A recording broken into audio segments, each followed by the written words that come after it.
ဗရန်များမှာပါဝင်တဲ့အောင်းဝင်လေးတွေကဘာတွေလဲဆိုရဲ comment လေးကိုကျွန်တော်ဒီဗီဒီယိုလေးနဲ့ပြန်လည်ပြီးတော့ဖြည့်ပေးထားပါတယ်။ဗရန်များမှာပါတဲ့အောင်းဝင်တွေ inclusion တွေကဘာတွေလဲဆိုတာဒီဗီဒီယိုလေးမှာစက်ကြည့်သွားကြရအောင်နော်။မင်္ဂလာပါဟိုရှိ page ကနေကြိုဆိုပါရစေကျွန်တော်နာမည်ဟိုရှိပါခုနဗီဒီယိုလေးတွေမှာပြောခဲ့တဲ့အတိုင်းဗရန်များမှာပါတဲ့ inclusion အောင်းဝင်လေးတွေကဘာတွေလဲဆိုတာကိုဒီဗီဒီယိုလေးမှာဆက်လက်ပြီးရှင်းပြသွားမှာဖြစ်ပါတယ်။ဗရန်မြန်မာပါတဲ့အောင်းဝင်လေးတွေဆိုတာကသူ့တဘာဝအလျောက်ပါလာတဲ့တဘာဝအလျောက်ဖြစ်တည်လာတဲ့ inclusion လေးတွေဖြစ်ပါတယ်အဲ့တော့ဘာတွေလဲကြည့်လိုက်ရအောင်တော့ နံပါတ်1အနေနဲ့ကတော့ sick ပေါ့နော်ဒီဂေါ်ဂျိုးလေးတွေပါတယ်ကျမတို့ဒီလုံးကြောမှာဆိုလို့ရှိရင်ဂေါ်ဂျိုးပါတယ်ဆိုပြီးတော့လေသူကဒီလုံးကြောမှာဖြစ်တဲ့ဂေါ်ဂျိုးဖြစ်စဉ်ကြတော့လှပပြီးတော့မှ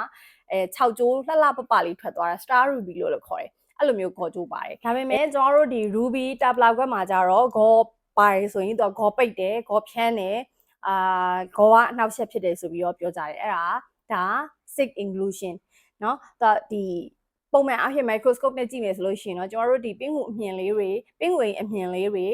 ပိုးကြိုးလေးတွေလိုမျိုးမြင်ရလို့သူ sick inclusion လို့ပြီးထားတယ်နံပါတ်2ကကြတော့ color zone တွေရဲ့သဘောတရားကြတော့သူဘယ်လိုလဲဆိုတော့သူအရေတွေကအရေလိုင်းတွေဖြစ်နေတာပေါ့နော်အရေလိုင်းတွေကသူ့ကိုဒီကြောက်ကိုထိုက်တဲ့လောက်အထောက်ပံ့သွားပြီးတော့လှပမှုအထောက်ပံ့မပေးဘဲနဲ့သူ့ဘက်သူကြံခဲ့တဲ့အရေလိုင်းလေးတွေအဲ့ဒါ color zone တွေ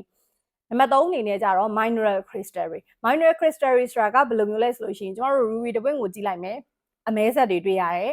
ခါလေးကြလို့ရှိရင်အဝါအဖက်လေးတွေတွေ့ရတယ်အဲ့ဒါက mineral crystal နောက်နံပါတ်4ကကြတော့ needle ဆိုတော့ needle ကြတော့ကျွန်တော်တို့ဒီ app ပုံစံမျိုးပေါ့နော်ဒီအတစ်ချောင်းကိုမြင်ရတဲ့ပုံစံလိုမျိုးတော့ဒီ microscope နဲ့ကြည့်မယ်ဆိုရင် ruby ထဲမှာပါလာတာသူဒီ crystal ပုံစံအနေနဲ့လည်းရှိရယ်ညမဟုတ်လို့ရှိရင် gas or liquid inclusion အနေနဲ့လည်းရှိရယ်barbell gas ဆိုလို့ရှိရင်တော့ barbell လေးတွေမြင်ရမှာပေါ့နော် liquid ဆိုလို့ရှိရင်တော့ကျွန်တော်တို့ဒီအရေအောင်းဝင်လေးပုံစံမျိုးမြင်ရတယ်နောက်တစ်ခုကကျတော့ထူးထူးခြားခြား fingerprint ပုံစံ inclusion လူတွေရဲ့လက်ပွေရာလူမျိုးလက်ပွေရာပုံစံ fingerprint inclusion တွေလည်း ruby ထဲမှာပါတယ်နောက်ဆုံးတစ်ခုကကျတော့ဒီကျွန်တော်တို့ဒီ line တွေပေါ့နော်သူ့ရဲ့ဒီ growth line တွေပေါ့သူ့ရဲ့ ruby တပွင့်မှာဖြစ်ပေါ်လာတဲ့ growth line တွေကတော့ပုံစံမျိုးစုံနဲ့တူရှိတယ် wavy ဆိုတာကွက်ကောက်နေတဲ့ line တွေအနေနဲ့လည်းရှိမယ်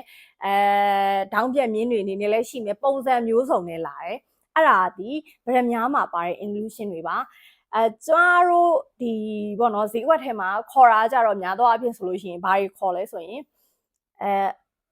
ဂေါ်ပိတ်တယ်အစီပြစ်ပါတယ်နောက်တစ်ခါကျတော့ဒီကျမတို့ဒီနောက်တစ်ခါတွင်းကြံပေါ့နော်တွင်းကြံတောစာတွင်းကြံအဲ့ဒါတွေကတော့ဒီကြောက်တပွင့်မှာပါတဲ့အနောက်ကအချိုင်ရာကိုအယောင်တင်လို့မပြေလာတော့လကောက်မျက်နှာပြင်မှာပါတဲ့အချိုင်ရာကိုအယောင်တင်လို့မပြေလာတော့လကောက်နောက်တစ်ခုက crystal mineral ဖြစ်တဲ့အမဲဆက်ပါတယ်အဝါဖက်ပါတယ်ဒါမျိုးတွေပြောလို့ပြောထားရှိပါတယ်ဟုတ်ကဲ့အခုဆိုလို့ရှိရင်တော့ဒီဗီဒီယိုလေးကနေပြီးတော့မှဗဟုသုတတွေအများကြီးရရှိသွားပြီလို့ယုံကြည်ပါတယ်ကျွန်တော်ဗီဒီယိုလေးတွေကိုအမြဲတမ်းအဆုံးထိလက်ထောင်ပေးရတဲ့အတွက်ကျေးဇူးအများကြီးတင်ပါတယ်ရှင်